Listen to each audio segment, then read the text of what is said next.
महाराष्ट्रात जातीयवादाचे विष कालवणारा चेहरा म्हणजे शरद पवार. होय, आम्ही थोडंसं बोल्ड स्टेटमेंट करत आहोत याची जाणीव आम्हाला आहे. शरद पवार यांनीच महाराष्ट्राच्या राजकारणात जातीयवादाचं विष पेरलं आणि त्या जोरावर सत्तेत राहण्याची किमया त्यांनी इतकी वर्ष साधली आहे. आज हा विषय येण्याचं कारण म्हणजे उपमुख्यमंत्री देवेंद्र फडणवीस यांनी काल एका चॅनलला दिलेली मुलाखत. त्यात त्यांनी शरद पवार कसे ब्राह्मणद्वेष्टे आहेत याचं उदाहरण त्यांनी दिलं. पण आम्ही असं का म्हणतोय याआधी आपण हे समजून घेऊया. आणि फक्त आम्हीच म्हणतोय का, तर असं नाहीये. कालच देवेंद्र फडणवीस सुद्धा हेच म्हणाले होते. अगदी राज ठाकरेंनी सुद्धा हा मुद्दा उचलला होता. एका विशिष्ट समाजाचं लांगुलचालन करण्यासाठी शरद पवारांनी रायगडावर 40 वर्ष पाय ठेवला नव्हता, जो मागच्या आठवड्यात त्यांनी ठेवला. कृपया व्हिडिओ शेवटपर्यंत पहा. आम्ही तुमच्या समोर काही पुरावे ठेवणार आहोत. कृपया चॅनलला लाईक करा, शेअर करा आणि सबस्क्राईब करा. आणि हो, नोटिफिकेशनसाठी बेल आयकॉनवर क्लिक करा. कमेंट करायला विसरू नका. नमस्कार, मी प्राची. शरद पवार हे जातीयवादाचं राजकारण करतात असं देवेंद्र फडणवीस काल म्हणाले होते. त्यात त्यांनी काही उदाहरणं सुद्धा दिली होती. महाराष्ट्र हे शाहू फुले आंबेडकरांचं राज्य आहे असं ते म्हणतात. राज ठाकरे यांनी 6-7 वर्षांपूर्वी पुण्यात त्यांची प्रकट मुलाखत घेतली होती. त्यावेळी राज ठाकरे त्यांना थेट प्रश्न विचारला होता की तुम्ही भाषणात नेहमी शाहू फुले आंबेडकर यांचंच राज्य आहे असं का म्हणता? छत्रपती शिवाजी महाराजांच्या नावाचा उल्लेख तुम्ही का नाही करत? त्यावेळी त्यांनी थेट उत्तर देण्याचं टाळून सांगितलं होतं की हे राज्य छत्रपतींचंच आहे आणि हेच वास्तव आहे. त्यामुळे त्यांच्या नावाचा वेगळा उल्लेख करण्याची गरज नाही असंही ते म्हणाले होते.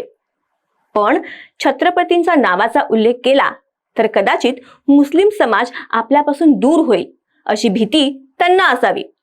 म्हणूनच ते भाषणात शिवाजी महाराजांचा उल्लेख करत नाहीत. त्यांचं राज ठाकरेंच्या प्रश्नाला दिलेले उत्तर अगदीच काही पटण्यासारखं नव्हतं.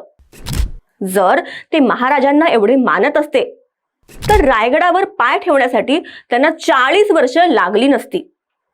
मनोज जरांगे पाटील यांनी उपमुख्यमंत्री देवेंद्र फडणवीस यांचा बामणी कावा असा उल्लेख केला. आता जरांगे पाटलांच्या मागे कोण आहे हे उभ्या महाराष्ट्राला माहित आहे. एकनाथ शिंदे, फडणवीस यांच्यावर त्यांनी टीका केली होती. अगदी अजित पवारांचं सुद्धा नाव घेतलं होतं. पण शरद पवारांचं नाव त्यांच्या तोंडून एकदा सुद्धा आलं नाही. त्यामुळे जरांगे पाटील यांच्या या विधानाच्या मागे शरद पवारांचीच रणनीती आहे हे स्पष्ट होतं. काही वर्षांपूर्वी भारतीय जनता पार्टीने संभाजीराजेंना राज्यसभेचं तिकीट दिलं होतं. त्यावेळी शरद पवारांना खूप राग आला होता. त्यावेळी ते म्हणाले होते की पूर्वी छत्रपती पेशवे नेमत होते, आता पेशवे छत्रपती नेमत आहेत. त्यांच्या या विधानाचा अर्थ काय घ्यायचा? जातीपातीच्या राजकारणात जनतेला अडकवून ठेवायचं, समाजाचं विघटन करायचं आणि आपली सत्तेची पोळी भाजायची, हेच शरद पवार गेली 50 वर्ष करत आले आहेत. यशवंतरावांच्या राजकारणाचा वारसा मिळाल्याचा दावा करणारे शरद पवार हेच राज्यातले सगळ्यात मोठे जातीयवादी नेते आहेत. कोणत्याही राजकीय नेत्याचा पब्लिक स्टँड म्हणजेच जनतेसमोरचा चेहरा आणि प्रायव्हेट स्टँड म्हणजे खासगी भूमिका ही वेगवेगळी असते. पण त्यांची खासगी भूमिका ही त्यांच्या विधानातून किंवा त्यांच्या कृतीतून समोर येत असते. शरद पवार स्वतःला धर्मनिरपेक्षतेचा पुजारी स्वतःलाच म्हणून घेतात. असं जरी असलं तरी प्रत्यक्षात सत्तेसाठी समाजाला जातीपातीमध्ये अडकवून ठेवण्याचा प्रयत्न आणि प्रायव्हेट स्टँड हा जनतेसमोर याआधी त्यांनी अनेकदा घेतलाय. राज ठाकरेंनी घेतलेल्या मुलाखतीत शरद पवार म्हणाले होते की जातीपातीच्या राजकारणावर त्यांचा विश्वास नाही, त्यामुळे महाराष्ट्र दुबळा होईल. एकीकडे असं म्हणायचं आणि दुसरीकडे जातीवर आधारित जनगणना मागायची ही त्यांची भूमिका त्यांना जातीयवादीच ठरवते. आता हे झालं अलीकडचं राजकारण जे तुम्हाला माहित आहे. म्हणजे त्यांची विधानं जी माध्यमांमधून तुमच्यापर्यंत पोहोचली, आता त्यांच्या राजकीय डावपेचांमध्ये कसे जातीय रंग भरले आहेत ते आपण पाहूया. आता तेलगी प्रकरण बघूया. तेलगी प्रकरणात ओबीसी नेते छगन भुजबळ यांना उपमुख्यमंत्री पद गमवावं लागलं होतं.